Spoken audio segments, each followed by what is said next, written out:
The fluorescent lights of the hospital waiting room cast a harsh glow on the sterile white walls. I sat, my fingers drumming nervously on the armrest of the uncomfortable plastic chair. It was a routine checkup, something I'd done countless times before, but hospitals always made me anxious. As I tried to focus on an outdated magazine, the low hum of voices from the adjacent corridor caught my attention. Healthy and adopted. I froze. The words seemed to hang in the air, each one a dagger piercing through the fragile shell of my carefully constructed reality. I leaned closer, straining to hear more. Yes, the boy from 4 years ago. His birth mother was told he didn't survive. My heart pounded in my chest. They couldn't be talking about me. It had to be a mistake, a cruel coincidence. But deep down, something told me it wasn't. The room seemed to spin, and I clutched the armrest, trying to steady myself. I had to know the truth. Pushing aside my fear, I stood and quietly followed the voices. As I rounded the corner, I saw 2 doctors in deep conversation near the nurse's station. One was an older man with graying hair and a kind face, the other a younger woman with sharp features and a serious expression. "Excuse me," I interrupted, my voice trembling. I couldn't help but overhear. "Were you talking about a child who was adopted?" The doctors exchanged uneasy glances. "I'm sorry, but we can't discuss patient information," the older doctor said gently. "Please," I pleaded, feeling desperation claw at my throat. "I think you might be talking about my son. I was told he died at birth, but please, I need to know." The younger doctor sighed. "We shouldn't be discussing this, but if you're Victoria Barnes, then yes, we were talking about your case." My legs felt weak, and I reached out to steady myself against the wall. How is this possible?" I whispered, tears welling up in my eyes. "They told me he was too weak to survive." The older doctor looked at me with sympathy. "Victoria, your son was born healthy. He was given up for adoption shortly after birth. I'm so sorry you had to find out this way." The room felt like it was closing in on me. My mind raced, memories of that night flashing before my eyes. The sterile delivery room, the cold voice of Dr. Fields telling me my baby didn't make it, the unbearable grief that had consumed me. It had all been a lie. Who did this? I demanded, my voice shaking with a mix of anger and sorrow. Why? The younger doctor stepped forward.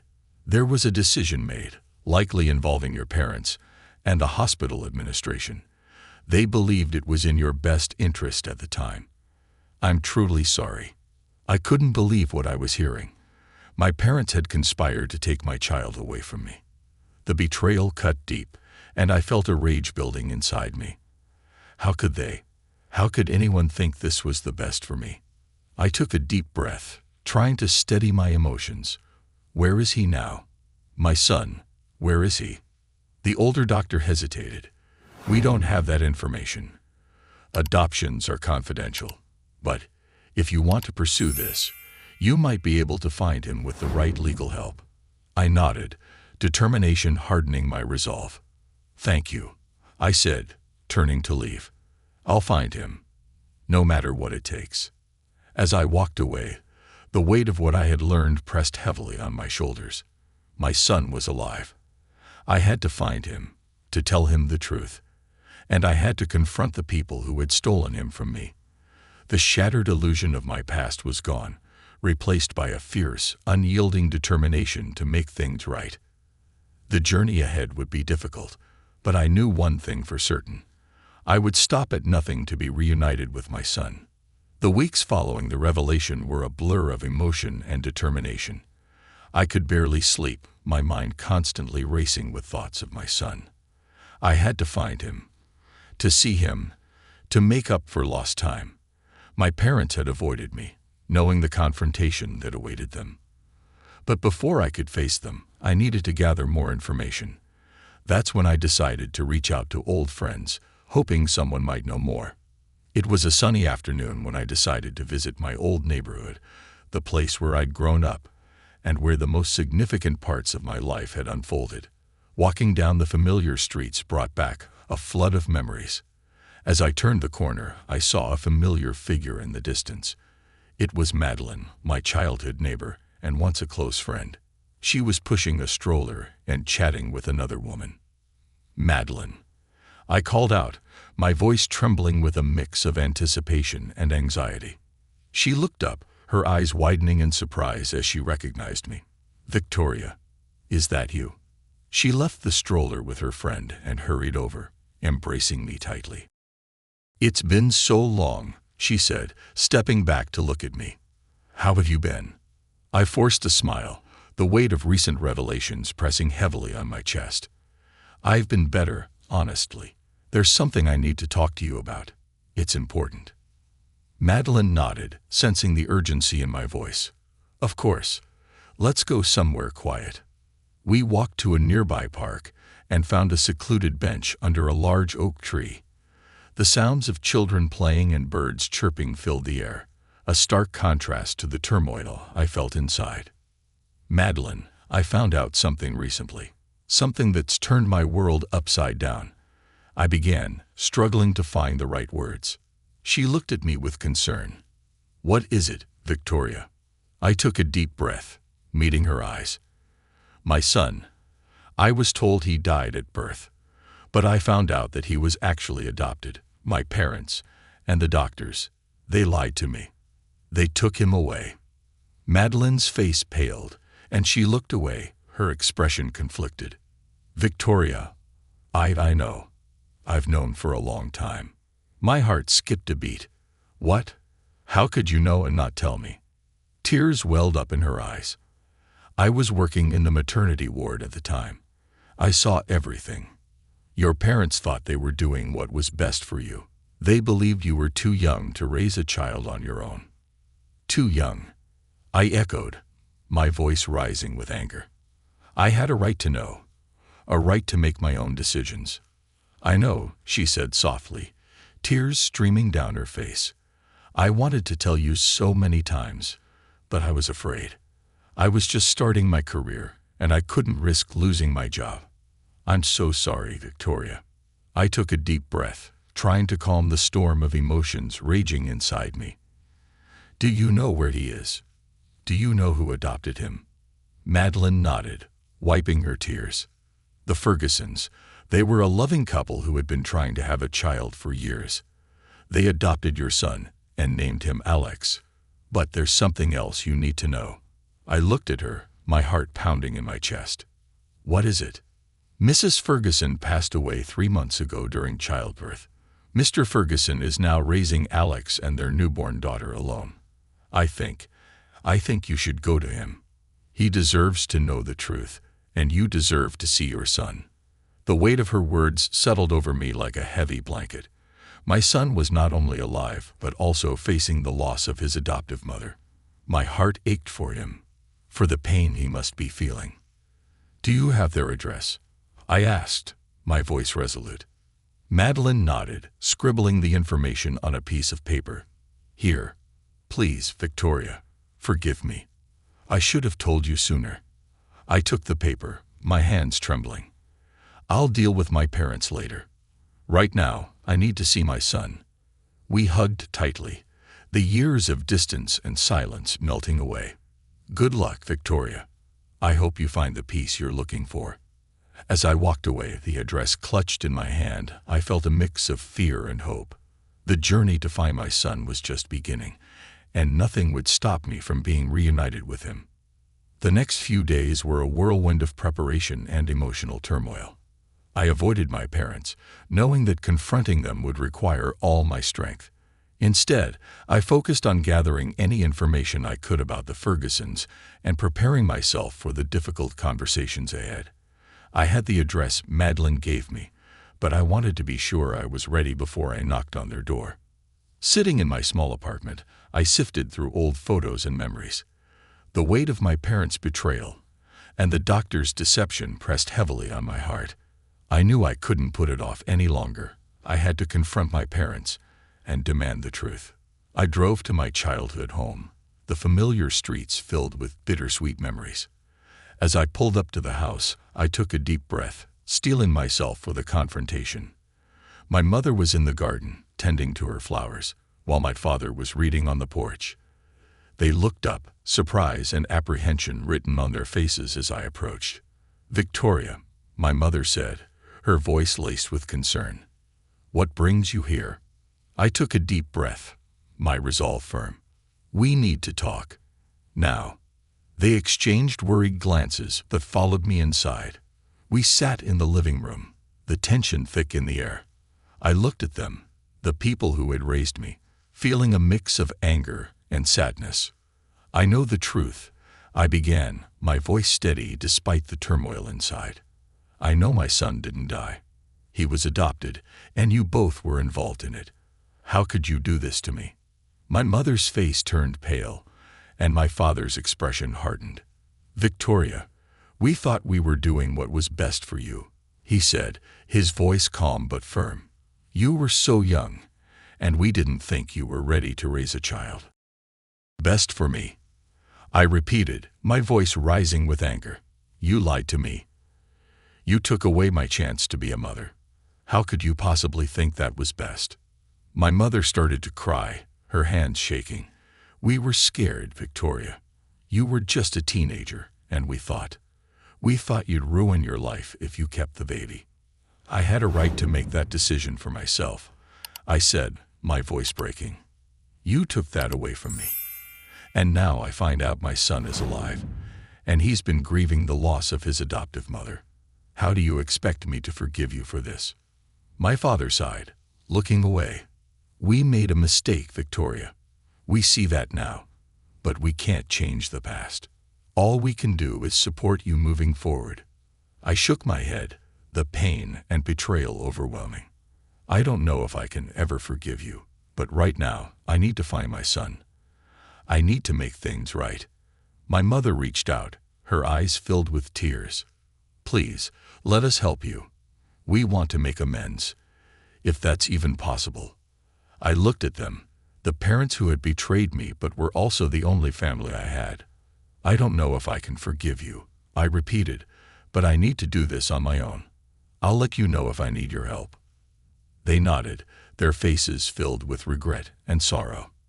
As I left, I felt a small measure of relief. Confronting them had been necessary, but the journey ahead was still daunting.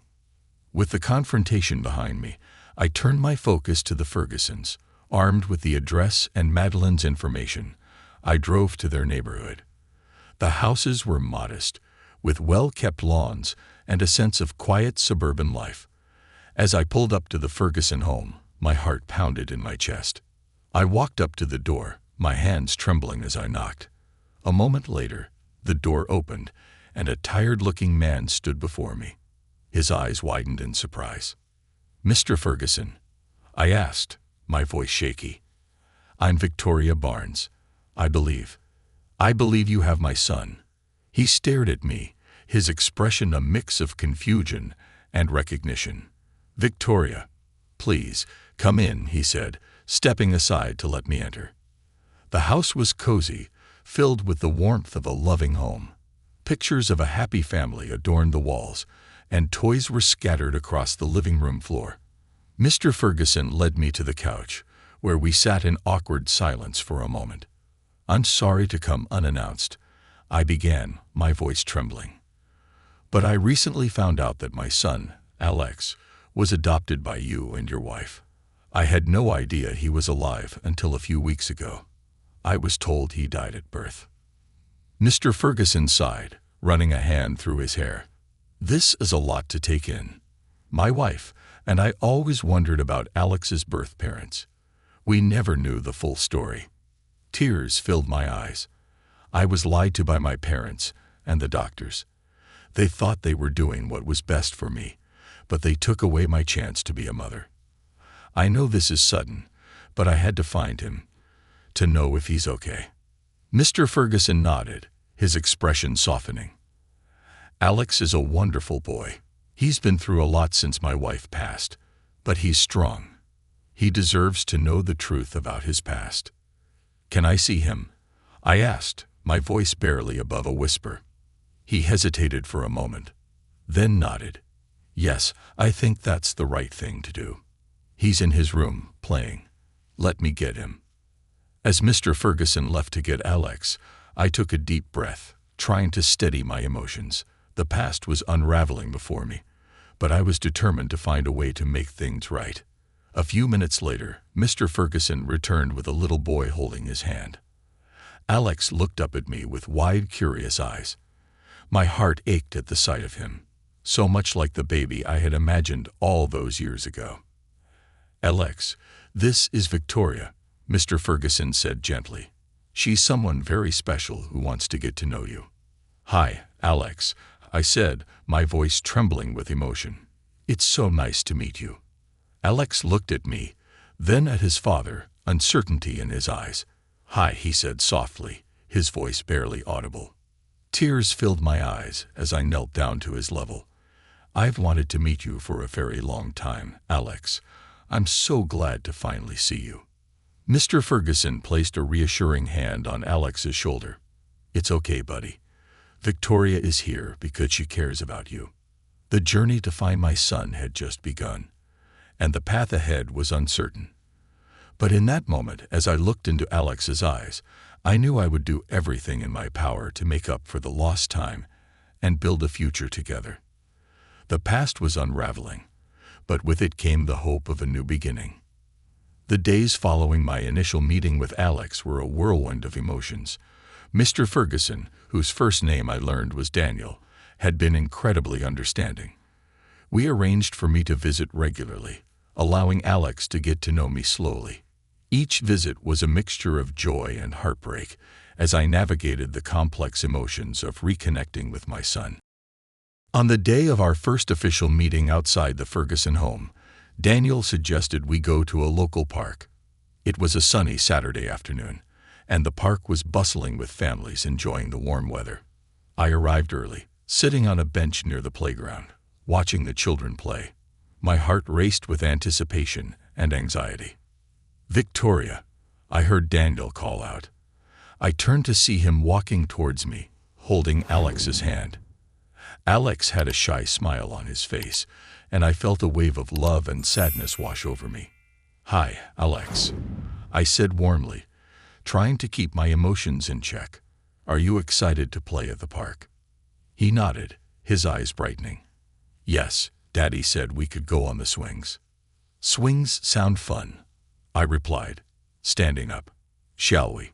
As we walked towards the playground, I felt a small hand slip into mine. I looked down to see Alex smiling up at me, his eyes filled with a mix of curiosity and trust. My heart swelled with emotion, and I squeezed his hand gently. Daniel stayed nearby, giving us space but remaining within sight. Alex and I spent the next hour playing on the swings, climbing the jungle gym, and running around the park. His laughter was like music to my ears, each giggle healing a small part of my broken heart. After a while, we sat down on a picnic blanket Daniel had laid out. He handed Alex a juice box and offered me a bottle of water. As Alex sipped his juice, I took a moment to gather my thoughts. "Alex," I began softly, "there's something important I want to talk to you about." He looked up at me, his eyes wide with curiosity. "What is it?" I took a deep breath, glancing at Daniel for support. He gave me an encouraging nod. "Alex, do you remember how Daddy told you about your birth mommy?" Alex nodded slowly. "Yeah, she couldn't take care of me. So you and Mommy did." Tears welled up in my eyes, but I smiled through them. "That's right. But there's more to the story. You see, I'm your birth mommy. I didn't know you were alive because I was told you had gone to heaven. But now that I know the truth, I want to be a part of your life, if that's okay with you." Alex stared at me, processing my words. "You're my real mommy?" he asked, his voice small and tentative. I nodded, tears streaming down my face. "Yes, I am. And I love you very much." He looked at Daniel, who nodded reassuringly. "It's okay, buddy. Victoria loves you, and she wants to get to know you better." Alex turned back to me, his eyes filled with a mixture of confusion and wonder. "Can you still play with me and Daddy?" I laughed softly, wiping away my tears. Of course I can. We can all be a part of each other's lives. He smiled then, a bright, beautiful smile that melted my heart. Okay, I like that. We spent the rest of the afternoon playing and talking, slowly building the foundation of our new relationship. As the sun began to set, we packed up and prepared to leave. Alex held my hand as we walked back to the parking lot, his trust in me growing with each passing moment. "Victoria," Daniel said as we reached our cars, "thank you for being so patient and understanding. This is a lot for Alex to take in, but I think it's going well." "Thank you, Daniel," I replied, grateful for his support. "I know it's not easy, but I'm so thankful to be a part of his life." Daniel nodded, his expression serious. "We'll take it one step at a time. Alex is a resilient kid, and he deserves all the love he can get." I looked at Alex, who was waving goodbye to a friend he'd made at the park. "He really does," I said softly. "Thank you for giving me this chance." As I drove home, my heart was lighter than it had been in years. The meeting had gone better than I could have hoped, and I felt a renewed sense of hope for the future. The path ahead was still uncertain, but with Alex and Daniel on my side, I knew we could navigate it together. The meeting was just the beginning of our journey, a journey towards healing, understanding, and building a future filled with love and connection. And as I looked at the sunset painting the sky with hues of orange and pink, I felt a sense of peace, knowing that I was finally on the right path. The next few months were a delicate dance of rebuilding trust and forging new bonds. Each interaction with Alex was a step closer to establishing the relationship that had been denied to us for so long. Daniel and I worked together, carefully planning activities and outings that would help Alex feel comfortable with the new reality of his life. On a crisp autumn day, we planned a trip to the local zoo. It was one of Alex's favorite places, and I was eager to share in his excitement. As we walked through the gates, Alex's eyes lit up with joy. He clung to my hand, pointing at the various animals with glee. "Look, Victoria, it's a lion," Alex exclaimed, his voice filled with wonder. I smiled, bending down to his level. "Wow, Alex, the lion looks so majestic. What's your favorite animal?" He thought for a moment, his brow furrowed in concentration. "I think the giraffes. They're so tall and funny looking." Daniel chuckled from behind us. "Remember, Alex, when we saw the baby giraffe last time? You wanted to take it home." Alex laughed, a sound that warmed my heart. "Yeah, but Daddy said it wouldn't fit in our house." As we moved from exhibit to exhibit, I marveled at Alex's boundless energy and curiosity. Daniel and I took turns answering his questions and sharing little stories. It felt like a family outing, a glimpse into the life I had always dreamed of having with my son. At the end of the day, we sat down for a picnic in a quiet corner of the zoo. Alex munched on a peanut butter and jelly sandwich, his eyes scanning the area for more animals. I took the opportunity to talk to Daniel about the next steps in our journey. "Daniel, I've been thinking," I began, choosing my words carefully. "I'd like to have Alex spend some time at my place, maybe start with an overnight visit. I want him to feel at home with me too." Daniel looked thoughtful, his eyes on Alex. "I think that's a good idea, Victoria. He's been asking a lot of questions about you and your home. He's curious and eager to know more." I smiled, relief washing over me. "I'm glad to hear that. I want to make this transition as smooth as possible for him." We both watched as Alex finished his sandwich and ran off to play on a nearby jungle gym. The sight of him, so carefree and happy, filled me with a sense of purpose and determination. Later that week, we planned Alex's first overnight stay at my apartment. I spent days preparing, making sure everything was perfect. I set up a cozy room for him, filled with toys, books, and even a small aquarium with colorful fish. When Daniel and Alex arrived, Alex's eyes widened in surprise and delight. "Wow, Victoria, this is so cool," he exclaimed, running to his new room.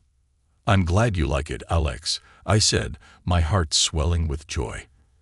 I wanted to make it special for you, Daniel, and I spent some time with Alex, helping him settle in. We played board games, read stories, and even watched a movie together. As the evening wore on, I could see Alex's eyelids growing heavy.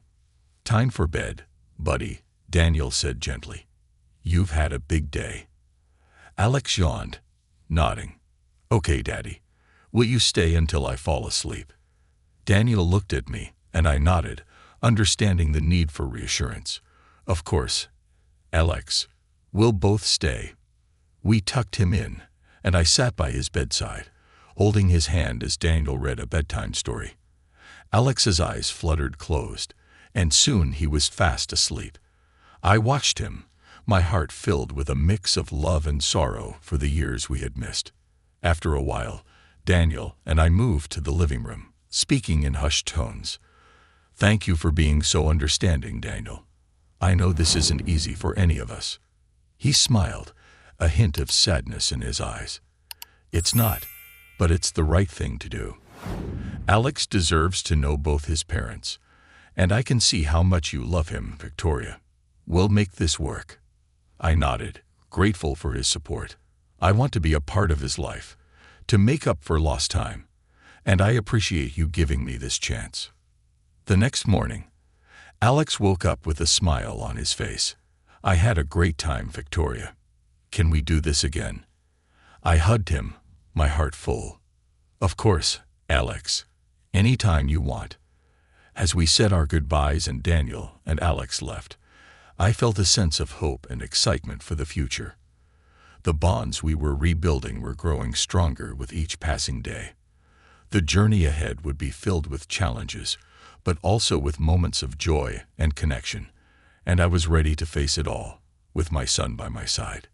The path to healing and rebuilding bonds was a long one, but with each step, we were moving closer to becoming the family we were always meant to be.